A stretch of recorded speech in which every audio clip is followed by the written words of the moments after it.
La detención del general Salvador Cienfuegos Cepeda podría representar una confirmación de lo que históricamente se ha dicho respecto a la violencia criminal. Y esto es que los grupos de delincuencia organizada es imposible que existan y se desarrollen sin el aval al más alto nivel de los funcionarios del Estado mexicano. Naturalmente eso podía suponerse ya con el caso del exsecretario de Seguridad Pública del calderonismo, Genaro García Luna, pero el caso Cienfuegos nos coloca frente a un hecho histórico como lo es la aprehensión por primera vez de un exsecretario de Defensa en territorio extranjero.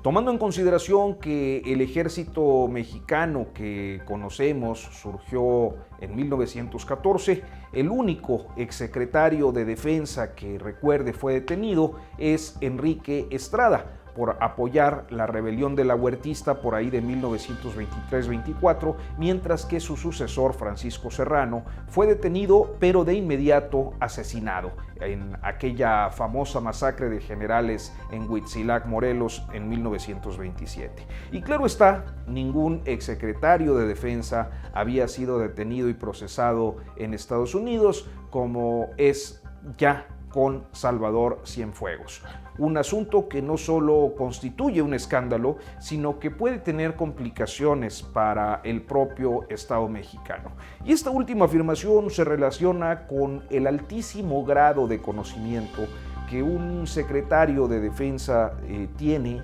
en relación a información sensible para el país y que va desde los temas de infraestructura estratégica hasta de relaciones de poder, de datos de espionaje, inclusive de espionaje político, como quizás ninguna agencia mexicana tiene, y naturalmente de información, mucha información respecto a temas como el estado de fuerza del país y otros más. Claro está, no quiere decir esto que el general no sea responsable o no haya podido verse implicado en actividades criminales, que es lo que probará la Fiscalía gringa, pero comprenderlo así nos ayuda a entender un poco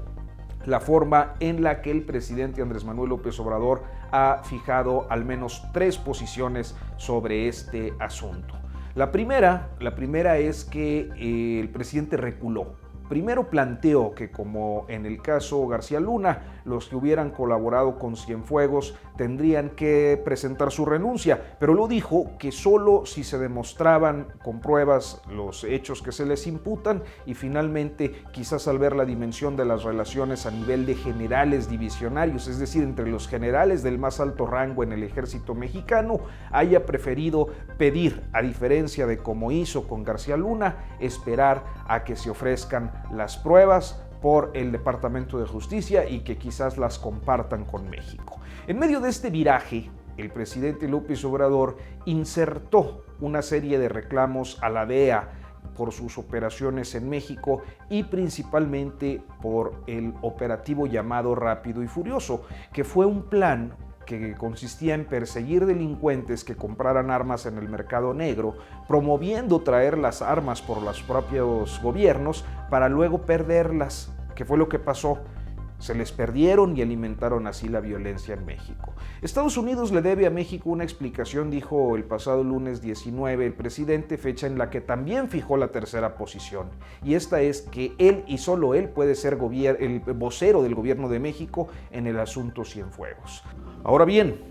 estas posiciones que pudieran explicarse en los riesgos y debilidades para el país permiten ver un aspecto adicional, como lo es la enorme dependencia que el presidente López Obrador ha desarrollado en el ejército o del ejército mexicano, pues le ha entregado la política de seguridad, le ha entregado sus principales proyectos de infraestructura, la operación de programas sociales como este de los árboles sembrando vida, un programa de custodia de caminos con pipas de combustible y hasta pues su estructura territorial en estos centros de gobierno que pretende construir por todo el país, de manera que hay indicios de que ahora van por la seguridad social, entre otras cosas que les quiere dar. Así, lo que ocurre con el caso Cienfuegos es que, como se le advirtió una y otra vez al mandatario, usar al ejército de más no fue la mejor decisión, porque ha militarizado gran parte de sus funciones